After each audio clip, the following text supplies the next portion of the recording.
आजकल एआई के बारे में हर तरफ बात हो रही है ना।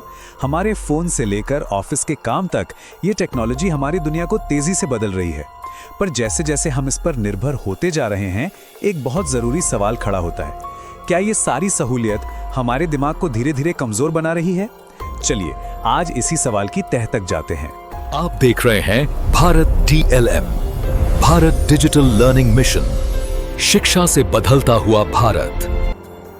जरा एक पल के लिए सोचिए, साल है 2035, ऑफिस का हर काम एआई कर रहा है, रेडियो पर जो गाने बज रहे हैं वो एआई ने बनाए हैं और फिल्में हफ्तों में नहीं बल्कि कुछ ही दिनों में बनकर तैयार हो रही हैं। नहीं, ये कोई साइंस फिक्शन फिल्म का सीन नहीं है, ये उस भविष्य की एक झलक है जिसकी नींव आज अभी रखी जा रही है।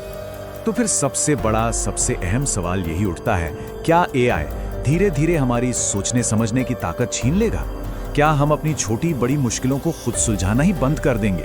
सीधे सीधे कहें तो क्या एआई हमें दिमागी तौर पर कमजोर बना रहा है? अब इस पूरी समस्या की जड़ में ना एक कॉन्सेप्ट है जिसे एक्सपर्ट्स कॉग्निटिव ऑफलोडिंग कहते हैं, और इसे समझने का सबसे अच्छा तरीका एक ऐसा उदाहरण है जिसे हम सब रोजाना इस्तेमाल करते हैं। सोचिए, किसी नई जगह जाते ही हम फौरन जीपीएस ऑन कर लेते हैं। बहुत सुविधाजनक है, बिल्कुल, लेकिन 2020 की एक स्टडी ने दिखाया कि जो लोग बहुत ज्यादा जीपीएस इस्तेमाल करते हैं, उनकी नेचुरली रास्ता याद रखने और दिशा पहचानने की क्षमता कम हो जाती है।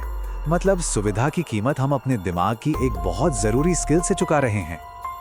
और बस इसी को कहते हैं कॉग्निटिव ऑफलोडिंग। ये दिमाग के लिए ठीक वैसा ही है जैसा शरीर के लिए जरूरत से ज्यादा आराम। जब हम सोचने का काम किसी मशीन या ऐप पर डाल देते हैं तो हमारा दिमाग उस काम की प्रैक्टिस छोड़ देता है, बिल्कुल एक मसल की तरह। इस्तेमाल नहीं करेंगे तो वो कमजोर पड़ जाएगी, और ये आदत धीरे धीरे हमारी आजादी से सोचने की ताकत को खत्म कर सकती है। और ये सिर्फ कोई थ्योरी नहीं है, पोर्टलैंड के एक प्रोफेसर डेविड राफो ने असल में ये होते हुए देखा। उन्होंने नोटिस किया कि अचानक उनके स्टूडेंट्स की लिखने की क्वालिटी कमाल की हो गई।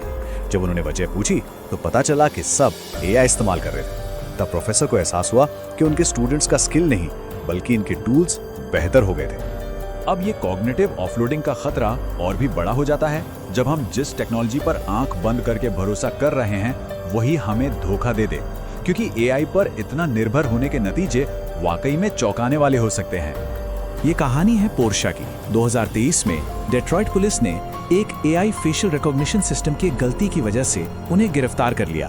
उस वक्त वो 8 महीने की गर्भवती थी। एआई की एक गलती ने न सिर्फ उनकी जान खतरे में डाली, बल्कि ये भी दिखाया कि टेक्नोलॉजी की एक छोटी सी चूक का एक इंसान की जिंदगी पर कितना भयानक असर पड़ सकता है। और ये दिक्कत सिर्फ कुछ लोगों तक सीमित नहीं है।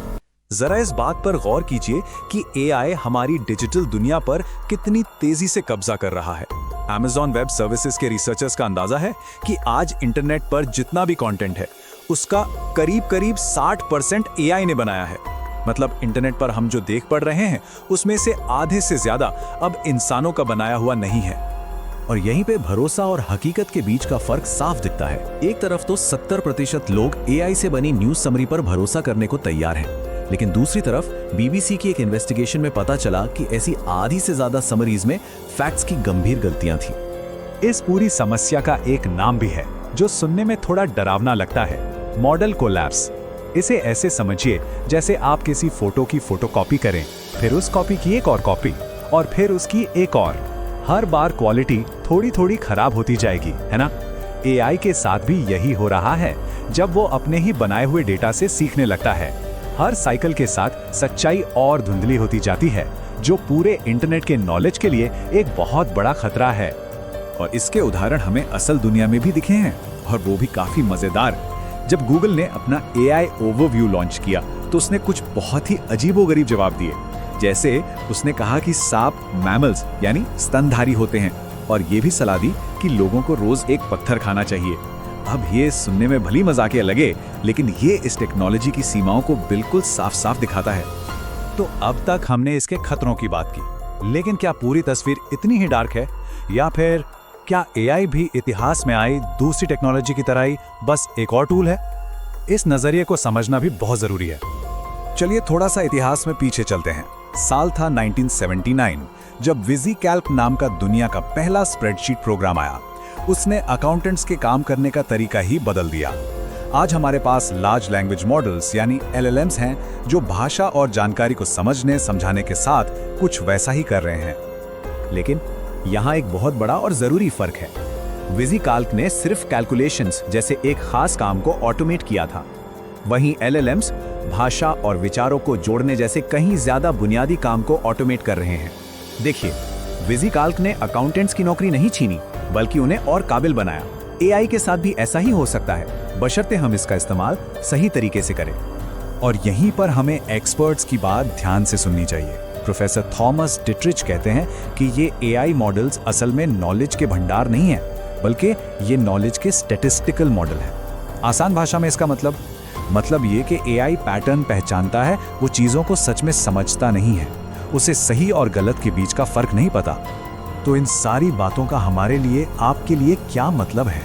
ये सब हमें उस एक बुनियादी चीज़ पर वापस ले आता है जो हमें इंसान बनाती है, और वो है हमारी सोचने की ताकत। हमारा दिमाग एक मसल की तरह है, उसे मजबूत रखने के लिए एक्सरसाइज की जरूरत है। जब हम अपने दिमाग को चैलेंज करते हैं तो हम एक कॉग्निटिव रिजर्व बनाते हैं, यानी दिमागी ताकत का एक बैकअप। तो इस सब का निचोड़ क्या है? हमें AI से डरने की नहीं, बल्कि उसे समझदारी से इस्तेमाल करने की जरूरत है। ये एक बहुत पावरफुल पार्टनर हो सकता है, इसमें कोई शक नहीं, लेकिन हमें ये कभी नहीं भूलना चाहिए कि सोचने, सवाल करने और आखिरी फैसला लेने की जिम्मेदारी हमेशा और सिर्फ हमेशा इंसान की ही रहेगी। आखिर में सारी टेक्नोलॉजी और सारे खतरों के बीच जवाब सदियों पुराने एक दार्शनिक विचार में छुपा है। ये हमारी सोचने की क्षमता ही है जो हमें परिभाषित करती है। हमें इस क्षमता को किसी भी कीमत पर, किसी भी टेक्नोलॉजी के लिए नहीं छोड़ना है, क्योंकि हम सोचते हैं, इसीलिए हम हैं।